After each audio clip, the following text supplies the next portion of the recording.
Hi! Welcome to chikki world. చూస్తున్నారా ఈ టమాటా మా చెట్టు టమాటా అనమాట. సో అలాంటి టమాటాలు ఇప్పుడు సీజన్ కదా బాగా దొరుకుతున్నాయి. మన నిలవ పచ్చళ్ళు పెట్టుకోవాలి అంటే బీపీ, షుగర్లు ఉన్న వాళ్ళకి కానీ హెల్త్ ప్రాబ్లమ్స్ ఉన్న వాళ్ళకి సో నిలవ పచ్చళ్ళు అనేవి మంచివి కనుక సో అప్పటికప్పుడు ఇన్స్టెంట్గా అట్లీస్ట్ మనం ఒక 10 to 15 డేస్ ఉన్నంత వరకు చేసుకుంటే చాలు. ఎందుకంటే నిలవ పచ్చళ్ళలో మనం ఉప్పు వేసుకొని ఊరబెట్టుకొని చేసుకుంటూ ఉంటాం.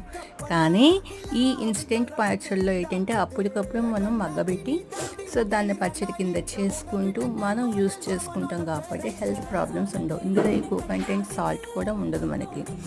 సో మనకి ఎంత సరిపడతావో అంతవరకు సాల్ట్, కారం, చింతపండు పులుపు సో అవి వేసుకుంటూ దీనికి మెంతులు, జీలకర్ర పొడులు అన్నీ వేస్తాం కాబట్టి టేస్టీగా ఉంటుంది, వేగంగా అయిపోద్ది, హెల్తీగా కూడా ఉంటుంది. Okay viewers, bye.